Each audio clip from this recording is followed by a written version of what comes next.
नमस्कार, मैं एडवोकेट नीतीश सहाय अपने चैनल कानूनी सहायता में आपका स्वागत करता हूं। दोस्तों, इन दिनों एक मुद्दा बड़े जोर शोर से छाया हुआ है। ये है किसानों का मुद्दा। किसान अपने आंदोलन को लेकर इन दिनों बहुत ज़्यादा सजग हैं और सरकार द्वारा पारित किए गए 3 किसान बिल के विरोध में ये पिछले 1.5-2 महीने से ये धरने पर बैठे हुए हैं।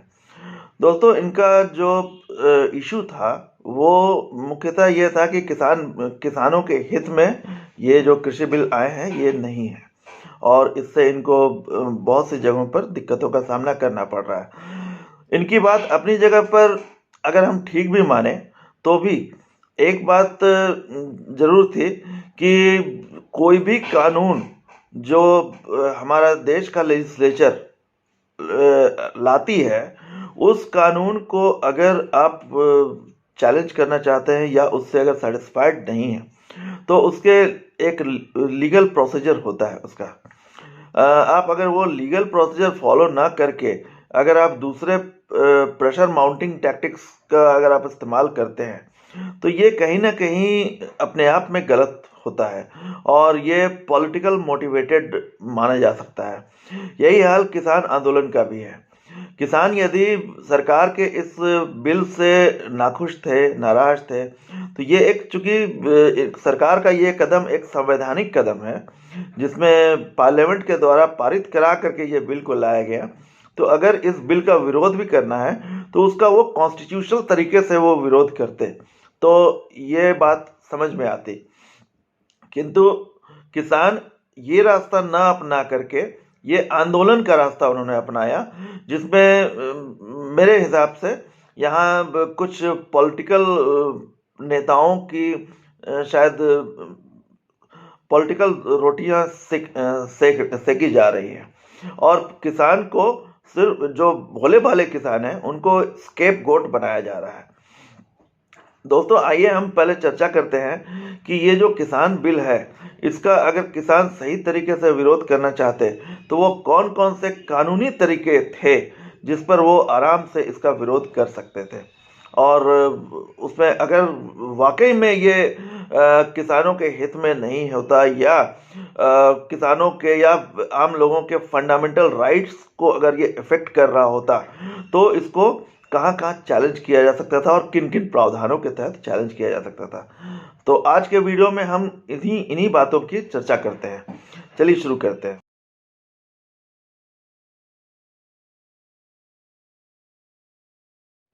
दोस्तों, जहाँ तक किसान बिल के लीगल वैलिडिटी की बात है तो मैं बताता चलूँ कि हमारे संविधान ने जहाँ हमें एक और फंडामेंटल राइट्स प्रदान किए हैं पार्ट 3 ऑफ कॉन्स्टिट्यूशन के अंतर्गत, वहीं इन फंडामेंटल राइट्स को प्रोटेक्ट करने के लिए भी कॉन्स्टिट्यूशन में ही कई टूल्स बना रखे हैं।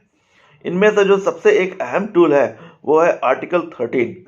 आर्टिकल 13 वो आर्टिकल है जो ये प्रोवाइड करता है कि कोई भी एक्ट या कोई भी लॉ जो कॉन्स्टिट्यूशन के बनने के बाद बना हो और वो अगर कॉन्स्टिट्यूशन से इनकंसिस्टेंस रखता हो तो वो नल एंड वॉइड माना जाएगा या वो उस एक्सटेंट तक वो नल एंड वॉइड हो जाएगा जहां तक वो कॉन्स्टिट्यूशनल राइट को वो कर्टेल कर रहा हो।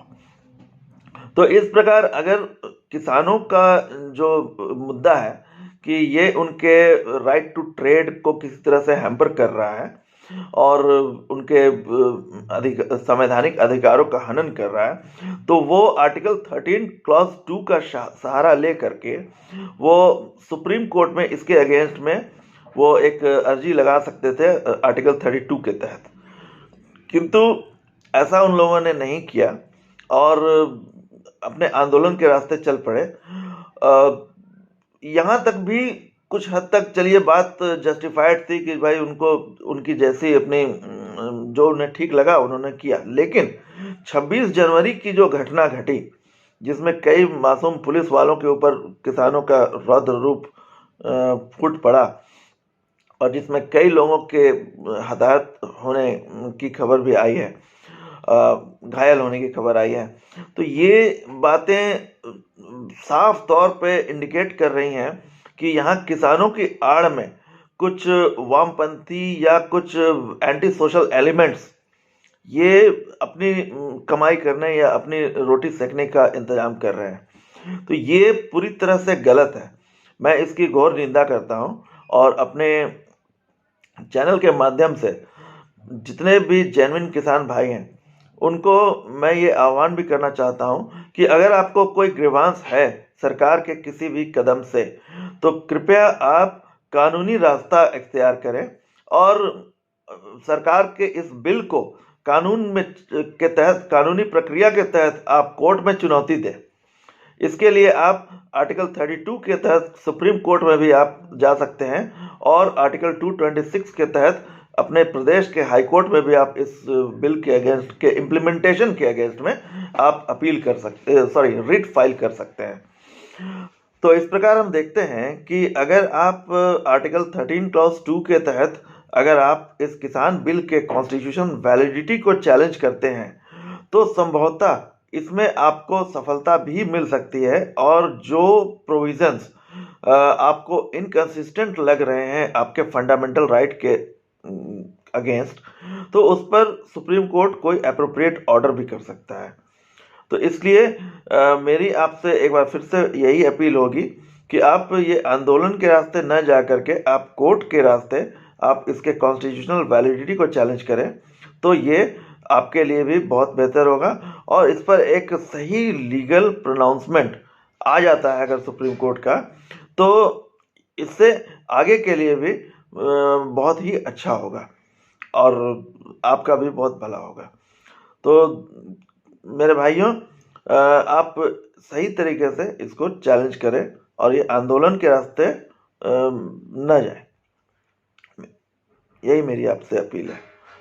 तो आज के वीडियो के लिए इतना ही। अगर आपको मेरा ये वीडियो अच्छा लगा हो तो कृपया इसे लाइक करें और मेरे इस चैनल को सब्सक्राइब कर लें। धन्यवाद।